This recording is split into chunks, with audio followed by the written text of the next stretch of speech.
유튜브로 읽는 박정희 전기 7권 개방형 대전략 베를린 장벽을 가다.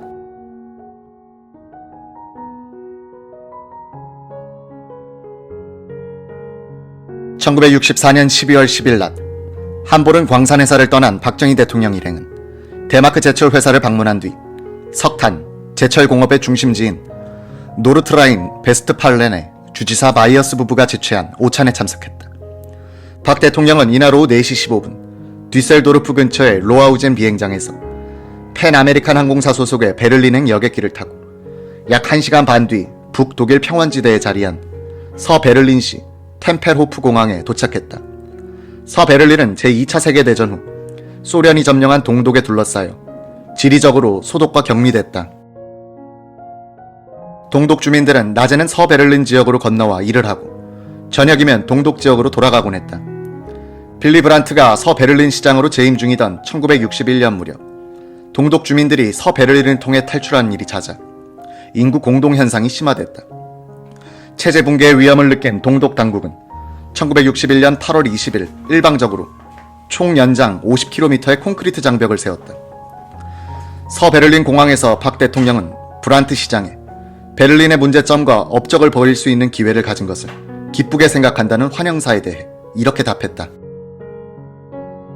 나는 오늘 정신적으로 자유 베를린의 한 시민이 된 기분으로 이곳을 찾아왔을 뿐입니다. 나는 조금 전에 동독 상공을 지나면서 바다와 같이 캄캄한 동독을 내려다보고 북한에 있는 우리 동포들의 처지를 생각했습니다. 오늘의 베를린은 여러분만의 도시나 또 독일만의 베를린이 아닐 것이며 온 세계 자유 애호 국민들의 정신적인 도시입니다. 기아와 공포의 공산주의 광야 속에서 자유와 부흥의 불꽃이 활활 타고 있는 베를린의 존재는 오늘날 자유 승리의 상징이며 공산주의 미신을 깨우치는 복음의 불꽃이 퍼지고 있는 것입니다. 베를린과 판문점의 비극이 끝날 날이 가까워졌습니다. 우리는 비극의 종결만이 인류의 평화와 번영을 영구화할 수 있는 것이며 끝까지 뭉쳐 전진해 나가야 할 것입니다. 박정희 대통령은 공항 의식이 끝난 뒤 캠핀스키 호텔에서 잠시 휴식을 하고 베를린 시청을 방문했다. 빌리 브란트 시장은 용감한 국민의 용감한 대통령을 맞아 기쁘다는 요지의 인사를 했다. 박 대통령은 연설을 통해 1936년 베를린 올림픽에서 손기정 선수가 마라톤 경기에서 우승한 사실을 언급하면서 우리는 그때 국기 없는 승리를 했다고 말했다. 박 대통령은 빌리 브란트 시장과의 만찬을 끝으로 베를린에서의 첫날을 마감했다. 다음 날인 12월 11일 쌀쌀한 겨울 아침이 시작된 베를린에서 박 대통령은 독일 기업인들과의 조찬을 가진 뒤 베를린 장벽을 시찰했다. 박정희는 롤프 슈베들러 베를린시 주택건설부 장관의 안내로 포츠담 광장에서 목재 전망대에 올랐다. 박 대통령은 정막에 둘러싸인 동독을 한참 동안 바라보았다. 곁에서 지켜본 통역관 배경훈 교수는 방독 기간 중 박 대통령의 표정이 가장 심각한 순간이었다고 기억한다. 박 대통령은 동독 지역을 한참 지켜본 뒤 돌아서서 수행 기자들에게 소감을 말했다.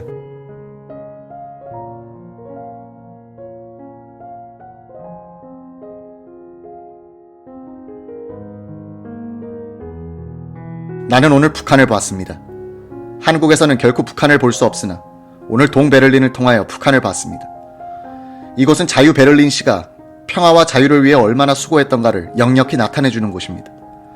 자유 베를린의 이런 노력은 공산주의라는 미신을 타파하는데 성공한 것으로 그 공은 영원히 빛날 것이며 승공의 상징이 될 것입니다. 박 대통령은 1962년 8월 서베를린으로 장벽을 넘어오다 동독 인민경찰의 총을 맞고 장벽 아래에서 3시간여 동안 신음하다 숨진 동베를린 건축공 페터 페이터군 묘 앞에서 헌화했다. 오전 11시 박 대통령은 자유 베를린 공과대학을 방문했다. 파울 힐리비 총장은 천여 명의 학생들이 기다리고 있는 전기공학부 강의실로 박 대통령을 안내했다.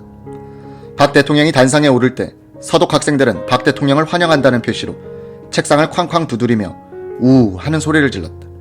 순간 박 대통령의 표정이 굳어졌다. 국내에서 학생 데모로 계엄령까지 펴야 했던 박 대통령은 베를린 공대 학생들의 환영의 표시를 저항의 표시로 오해했다. 파울 힐리비 총장의 소개가 있자 서독 대학생들이 다시 한번 책상을 쾅쾅 치며 환호했다. 야유를 받는다고 생각한 박정희는 불쾌한 표정으로 연설문을 읽기 시작했다. 이와 같은 기회를 마련해 주신 학교 당국에 대해 심심한 사의를 표합니다. 연설 도중 첫 대목이 끝나자 다시 학생들로부터 우레와 같은 소리가 들려왔다. 책상을 치며 고함 지르는 독일 학생들과 눈이 마주친 박정희는 그만 맥이 풀렸다. 박정희는 연설문의 다음 문장을 찾지 못한 채 즉흥 연설을 시작했다. 통역하던 백영훈 교수는 진땀을 흘렸다. 즉흥 연설 중 박정희는 독일 학생들이 좋아할 이야기를 했다. 베를린 공과대학은 내가 평소에 기대하고 희원하던 이 나라 과학문명의 본산입니다. 학생들이 다시 한번 책상을 치며 발을 굴렀다. 이 모습을 찬찬히 보던 박 대통령은 그제서야 학생들이 자신을 환영한다는 사실을 알아차렸다. 박정희는 연설문 원고를 훑어보더니 중단된 부분을 찾아내 읽기 시작했다. 이날 박정희는 학생들의 환호에 십수번이나 연설을 중단하곤 했다. 연설이 끝난 뒤 단상을 내려오던 박 대통령은 백영훈 교수의 팔을 툭 치면서 이렇게 말했다. 백 교수, 그 얘기 좀 미리 해주지. 박정희의 얼굴엔 한박 웃음이 터질 듯했다.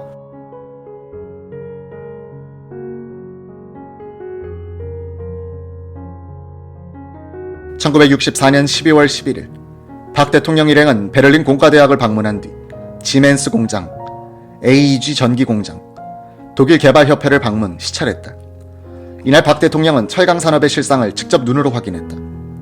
박 대통령을 공장으로 안내한 지멘스사의 브레마이어 소장은 각하, 철강이 없으면 근대화가 불가능합니다 라고 말했다. 박정희는 브레마이어에게 저건 짓는데 얼마나 듭니까? 저건 어떤 용도로 운영됩니까? 등등 상세하게 질문을 했다. 오후 5시경 박정희는 독일 개발협회 시찰을 마치고 나오다 순간적으로 휘청거렸다. 박종규 경호실장이 박 대통령을 부축했다. 28시간의 불편한 비행, 그리고 방독 5일째까지 거의 휴식 없는 강행군으로 누적된 피로 때문이었다. 숙소로 돌아온 박정희는 이날 밤 행사에 참석하지 않았다. 주치의 지용창 박사가 절대 안정을 요구했지만 박 대통령은 장기영 부총리와 박충훈 장관을 방으로 불렀다. 박정희는 두 사람에게 기간 산업을 발전시키려면 제철 공장 없이는 안 되겠구만. 우리도 제철 공장을 지어야겠어. 돌아가면 제철 공장 건설 계획을 세워 보고하시오 라고 지시했다. 12월 12일 박정희는 전날의 피로를 회복한 듯 밝은 모습으로 아침을 맞았다. 그는 방독 여정의 최종 기착지 뮌헨으로 가기 위해 베를린 공항으로 나갔다. 오전 10시 20분 발 예정의 전세기는 기상 조건이 악화되어 3시간 뒤에 출발했다. 기내에서 점심을 든 박 대통령은 오후 2시 30분경 뮌헨 리임 공항에 도착했다. 바이에른 주지사 고펠 부부와 주정부 요인들이 영접을 나왔다. 뮌헨의 교포와 유학생 100여 명은 박 대통령 환영이란 플래카드를 들고 나왔다. 그들 옆으로는 한국인 태권도 사범이 이끄는 독일인 제자들이 태극기를 그린 커다란 종이를 펼쳐들고 환영했다.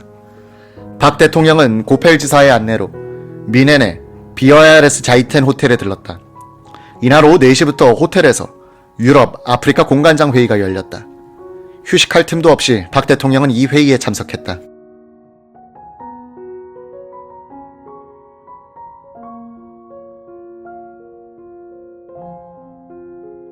30대인 이동원 외무장관이 주재한 이날 회의 참석 대사들 가운데는 박정희의 군 선배들이 많았다. 1964년 여름 이동원 외무장관이 임명된 직후 국내 언론들은 정부가 직업 외교관이 아닌 장성급 출신의 군인들을 대사로 임명하는 것에 대해 문제를 삼았다. 이 장관도 민간 외교관으로 교체해야 바람직하다는 취지의 말을 했었다. 이 발언에 격분한 군순회 인사들이 이 장관을 불러다 놓고 혁명은 누가 했는데 군인이 민간 외교관보다 못하다는 이유를 대라고 다그치기도 했었다. 뮌헨에서 공관장 회의가 열리기 직전에 박 대통령은 이동원 장관에게 거 좀 잘 될 수 없을까 하면서 걱정했다. 각하, 양해만 해주신다면 제가 오늘 몇 말씀 하겠습니다. 박정희가 이 장관을 빤히 보더니 고개를 끄덕이며 좋소 라고 했다. 이날 공관장 회의에는 주 영국 대사 이영근, 주 프랑스 대사 백선엽, 주 이탈리아 이종찬 대사, 주 스위스 대사 이한빈, 주 스웨덴 대사 유재흥, 주 제네바 대사 정일영, 주 터키 대사 최영희, 주 모로코 대사 신현준, 주 브라질 콩고 대사 최문경, 주 우간다 대사 김영주, 주 케냐 영사 대사 안광호, 주 카이로 영사 강춘희가 참석했다. 박 대통령은 회의 벽두에 경제외교란 말을 사용하면서 대사들의 분발을 촉구했다. 여러분은 외자 도입과 차관 획득과 해외 시장을 개척하는 데 사력을 다해야 할 임무를 띠고 있습니다. 오늘날 우리의 처지는 외교관이라 하여 형식과 양식과 체면만을 따지고 있을 형편이 못 됩니다. 여러분은 외교관이기를 보단 하나의 장사꾼이 된 각오로 경제 외교의 사명을 다해 주시기 바랍니다. 박 대통령은 또 북한의 아시아 아프리카 지역 진출을 저지하는 데 노력해 줄 것을 당부했다. 박정희는 유럽 아프리카 공관장들로부터 직접 보고를 받고 자리를 이동원 장관에게 넘긴 채 자신은 방으로 올라갔다. 이때부터 이동원 장관에게 몇몇 대사가 불만을 터뜨렸다. 대사를 민간 외교관으로 교체할 거라며 군인들이 뭘 잘못했다고 교체하나. 이동원 장관은 공세적으로 반론을 펴기 시작했다. 자꾸만 군사정권이라 하시는데 그건 5.16 때고 지금은 민간 정권입니다. 이 정권은 국민이 선거로 뽑은 정권이지 한강 넘어온 군인들이 세운 정권이 아니지 않습니까? 각하께서도 말씀하셨지만 이제부터 저는 여러분들의 성적을 매기고 승진 여부를 결정짓겠습니다. 기준은 세일즈 성과입니다. 돈 빌리는 것도 제 주입니다. 빌린 돈도 내 돈입니다. 나라를 위해 돈을 많이 빌려오십시오. 성적에 포함됩니다. 이 장관에게 공관장 회의를 주재토록 한 뒤 방으로 올라온 박 대통령은 수첩을 꺼내 소감을 적기 시작했다.